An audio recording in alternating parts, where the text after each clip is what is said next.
Furthermore, Ananda, why do I say that the six entrances are basically the wonderful nature of true suchness, the treasury of the thus come one?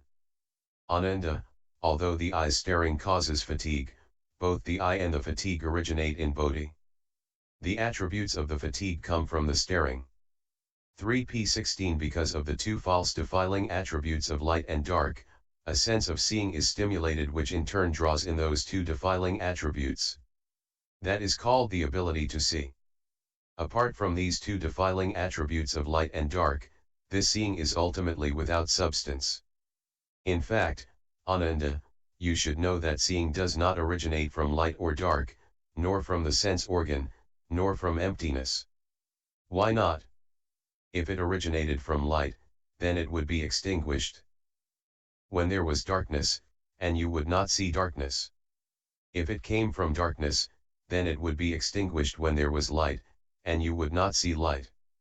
If the essence of seeing came from the sense organ, which is obviously devoid of light and dark, then in that case, basically no seeing could take place. If it came from emptiness, then looking ahead it would see the shapes of mundane phenomena, looking back, it should see the eye itself. Moreover, if emptiness itself did the seeing, what would that have to do with your eye? From this you should understand that the eye entrance is empty and false. Fundamentally its nature cannot be attributed to either causes and conditions or spontaneity. Ananda, suppose a person suddenly stops up his ears with his fingers. Because the sense organ of hearing become fatigued, he hears a sound in his head. However, both the ear and its fatigue originate in bodhi. The attribute of fatigue comes from the monotony. Because of the two false defiling attributes of motion and stillness, a sense of hearing is stimulated which in turn draws in those two defiling attributes. That is called the ability to hear. Apart from the two defiling attributes of motion and stillness, this hearing is ultimately without substance. In fact, Ananda, you should know that hearing does not originate from motion and stillness, nor from the sense organ, nor from emptiness. Why not? If it came from stillness, it would be extinguished when there was motion, and you would not hear motion. If it came from motion, then it would be extinguished when there was stillness, and you would not be aware of the stillness. If the capacity to hear came from the sense organ, which is obviously devoid of motion and stillness, then in that case basically the hearing would not have a nature of its own. Suppose it came from emptiness, then emptiness would become hearing and would no longer be empty. Moreover, if emptiness itself did the hearing, what would that have to do with your ear? From this you should understand that the ear entrance is empty and false. Fundamentally its nature cannot be attributed to either causes and conditions or spontaneity. Ananda, suppose a person inhaled deeply through his nose. After he inhaled for a long time he became fatigued, and then there is a sensation of coldness in the nose. Because of that sensation, distinctions of penetration and obstruction, of emptiness and actuality, and so forth, including all fragrant and stinking vapors are made. However, both the nose and its fatigue originate in bodhi. The attribute of fatigue comes from overexertion. Because of the two false defiling attributes of penetration and obstruction, a sense of smelling is stimulated which in turn draws in those two defiling attributes. That is called the ability to smell. Apart from the two defiling attributes of penetration and obstruction, this smelling is ultimately without substance. You should know that smelling does not come from penetration and obstruction, nor from the sense organ, nor from emptiness. Why not? If it came from penetration, the smelling would be extinguished when there was obstruction, and then how could it experience obstruction? If it existed because of obstruction, then where there was penetration there would be no smelling. In that case, how would the awareness of fragrance, stench, and other such sensations come into being? If the mechanism of hearing came from the sense organ, which is obviously devoid of penetration and obstruction, then in that case basically smelling would not have a nature.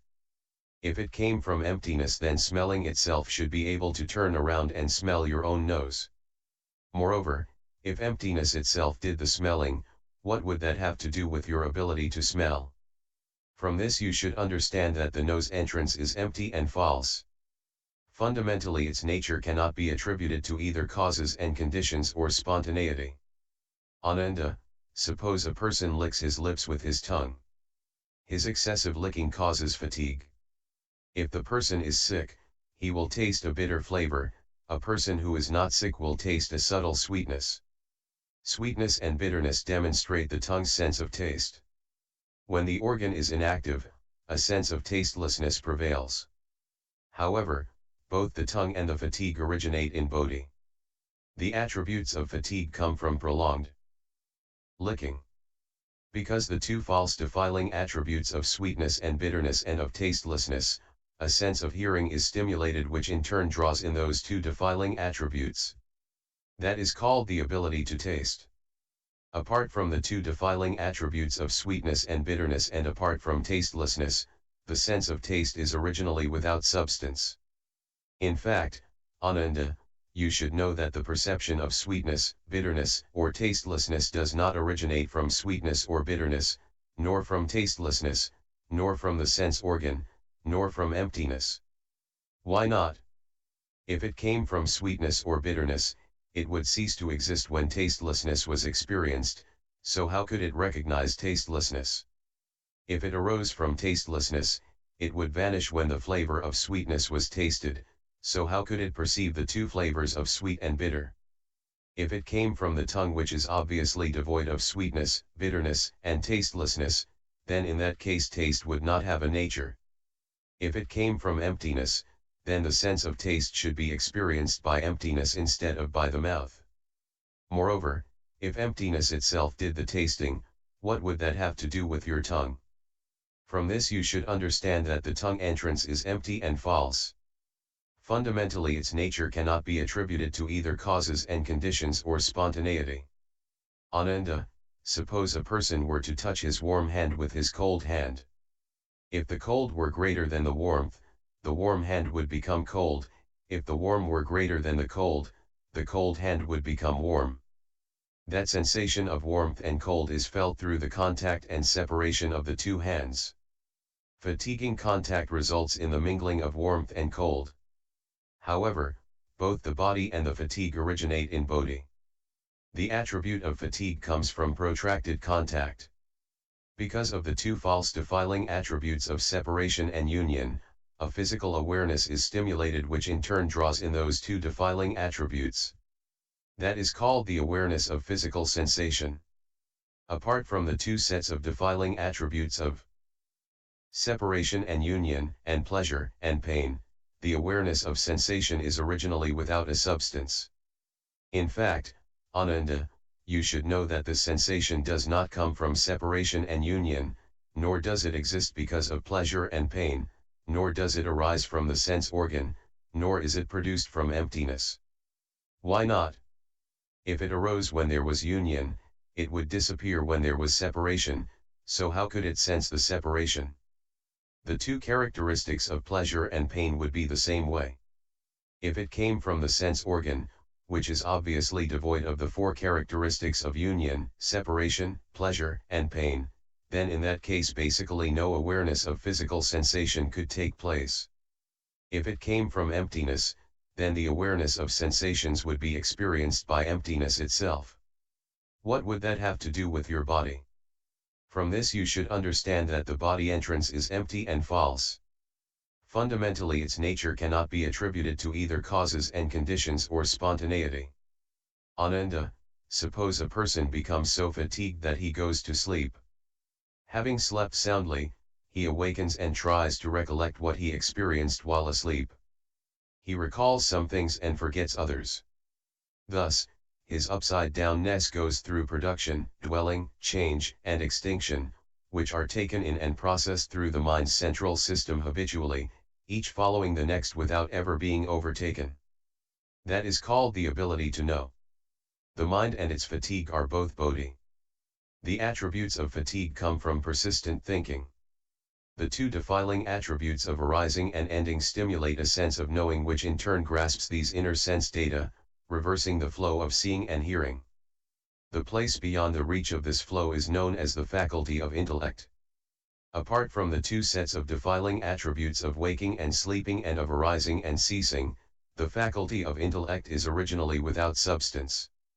In fact, Ananda, you should know that the faculty of intellect does not come from waking, sleeping, arising, or ceasing, nor from the mind organ, nor from emptiness. Why not? If it came from waking, it would disappear during sleep, so how could it experience sleep? If it came from arising, it would cease to exist at the time of ceasing, so how could it experience ceasing?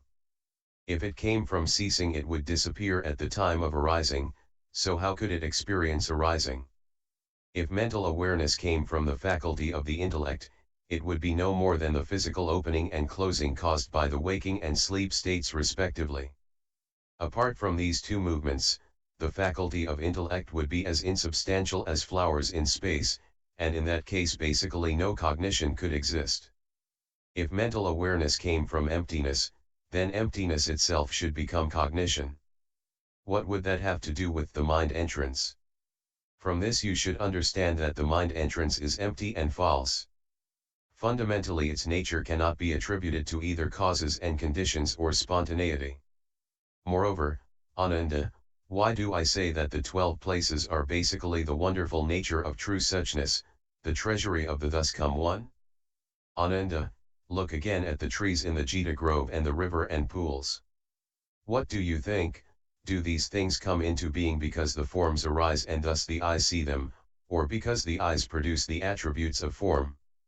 Ananda, if the eyes were to produce the attributes of forms, then when the eyes looked at empty space, the forms should be obliterated. Once they were obliterated, everything that had manifested would disappear. Since the attributes of forms would then be absent, who would be able to recognize emptiness? The same principle applied to emptiness. If, moreover, forms arose and the eyes saw them, then seeing should perish upon looking at space, which has no form. Once seeing perished, everything would disappear, and then who would be able to recognize either emptiness or form? From this you should understand that neither seeing, nor form, nor emptiness can be located, and thus the two places of form and seeing are empty and false.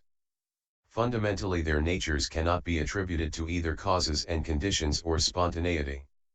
Ananda, listen again to the drum being beaten in the Jita garden when the food is ready. The assembly gathers as the bell is struck. The sounds of the bell and the drum follow one another in succession. What do you think? Do these things come into existence because the sound arrives in the vicinity of the ear, or because the ear's hearing extends to the source of the sound? Ananda, once again, if the sound arrived in the vicinity of the ear, then that would be like when I go on alms rounds to the city of Shrivasthi, I am no longer in the Jita grove. And so, if the sound definitely arrived in the vicinity of Ananda's ear, then neither Maudgalyayana nor Kashyapa would hear it, much less the 1250 Sramanas who, upon hearing the sound of the bell, come to the dining hall at the same time. Again, if the ear arrived in the vicinity of the sound, that would be like when I return to the Jita grove, I am no longer in the city of Shrivasthi. When you hear the sound of the drum, your hearing would already have gone to the place where the drum was being beaten. Thus, when the bell pealed, you could not hear that sound, even the less those of the elephants, horses, cattle, sheep, and all the other various sounds around you. However, without coming or going, there would be no hearing. From this you should understand that neither hearing nor sound can be located, and thus the two places of hearing and sound are empty and false. Fundamentally their natures cannot be attributed to either causes and conditions or spontaneity. Moreover, Ananda, you smell the chandana in the censer. When one particle of this incense is lit, it can be smelled simultaneously through 40 miles around the city of Shrivasthi. What do you think? Is this fragrance produced from the chandana wood? Is it produced in your nose, or does it arise within emptiness? Ananda, once again, if the fragrance were produced from your nose, what is said to be produced from the nose should come forth from the nose. Your nose is not chandana, so how can your nose have the fragrance of chandana? When you say you smell a fragrance, it should enter your nose. Smelling is not defined as the nose emitting fragrance. If it were produced from within emptiness, since the nature of emptiness is eternal and unchanging, the fragrance should be constantly present. Why should the presence of the fragrance be contingent on the burning of dry wood in the censer? If it were produced from the wood, since the nature of this incense is such that it gives off smoke when it is burned, then when the nose smelled it, the nose should be filled with smoke, which does not happen. The smoke rises into the air, and before it has reached the distance, how can the fragrance already be smelled at a distance of more than 10 miles? From this you should understand that neither the fragrance nor the nose's smelling can be located, and thus the two places of smelling and fragrance are empty and false. Fundamentally their natures cannot be attributed to either causes and conditions or spontaneity. Ananda, twice every day you take up your bowl along with the rest of the assembly, and among what you receive may be fine-tasting foods, such as curds, buttermilk, and clarified butter. What do you think? Are these flavors produced from emptiness? Do they come forth from the tongue, or does the food produce them? Ananda, once again, if the flavors came from your tongue, since you only have one tongue in your mouth, when that tongue had already tasted the flavor of curds, then it would not change if it encountered some dark rock candy. If it did not change, then it could not be said to be aware of tastes. Yet if it did change, since the tongue is not made up of many substances, how could one tongue know so many tastes? If the tastes were produced from the food, since food does not have consciousness, how could it know tastes? Moreover, if the food itself were to recognize them, that would be the same as someone else eating. Then what connection would that have with what is called your recognition of tastes? If the tastes were produced in emptiness, then when you eat emptiness, what flavor does it have? Suppose that emptiness had the flavor of salt. Then since your tongue was salty, your face should also be salty, and likewise everyone in the world would be like fish in the sea. Since you would be constantly influenced by salt, you would never know tastelessness. Yet, if you did not recognize tastelessness, you could not be aware of the saltiness, either. You would not know anything at all. How could that be called taste? From this you should understand that neither the flavors nor the tongue's tasting can be located, and thus the two places of tasting and flavors are empty and false. Fundamentally their natures cannot be attributed to either causes and conditions or spontaneity. Ananda, early every morning you rub your head with your hand. What do you think? When the sensation of rubbing occurs, what does the touching? Does the head or the hand do the touching? If the ability to touch were in the hand, then the head should have no knowledge of it. How could we then say that the head was touched? If it were in the head, then the hand would be useless, and how could it be said to have touched? If each had the ability to touch, then you, Ananda, should have two bodies. If between the head and the hand only one touch took place, then the hand and the head would be of one substance. If they were one substance, then no touch would be possible. If they were two substances, to which would the touch belong? The one that was capable of touch would not be the one that was touched. The one that was touched would not be the one that was capable of touch. Nor should it be that the touch came into being between you and emptiness. From this you should understand that neither the sensation of touch nor the body can be located, and thus the two places of body and touch are empty and false. Fundamentally their natures cannot be attributed to either causes and conditions or spontaneity. Ananda, your mind is always conditioned by the three qualities of good, bad, and indeterminate, which produce patterns of dharmas. Are these dharmas produced by the mind, or do they have a special place apart from the mind? Ananda, if they were the mind, the dharmas would not be its defiling objects. Since they would not be conditions of the mind, how could you say that they had a location? If they were to have a special place apart from the mind, then would the dharmas themselves be able to know? If they had a sense of knowing, they would be called a mind. Being something other than you and yet not defiling objects, they would be someone else's mind. Being the same as you, they would be your own mind. But, how could your mind exist apart from you? If they had no sense of knowing, and yet these defiling objects were not forms, sounds, smells, or tastes, neither cold nor warmth, nor emptiness, where would they be located? They are not represented in form or emptiness, nor is it likely that they exist somewhere in the human realm beyond emptiness, for if they did, the mind could not be aware of them. From where, then, would they arise? From this you should understand that neither dharmas nor the mind can be located, and thus the two places of mind and dharmas are empty and false. Fundamentally their natures cannot be attributed to either causes and conditions or spontaneity. Volume 3, Part 2. Moreover, Ananda, why do I say that the 18 realms are basically the wonderful nature of true suchness, the treasury of the thus come one? Ananda, as you understand it, the eyes and forms create the conditions that produce the eye consciousness. Is this consciousness produced because of the eyes, such that the eyes are its realm? Or is it produced because of forms, such that forms are its realm? Ananda, if it were produced because of the eyes, then in the absence of emptiness and form it would not be able to make distinctions, and so, even if you had a consciousness, of what use would it be? Moreover, your seeing is neither green, yellow, red, nor white. There is virtually nothing in which it is represented. Therefore, from what would the realm be established? If it were produced because of form, then when no forms were present in emptiness, your consciousness would cease to be. Then, why is it that the consciousness recognizes emptiness?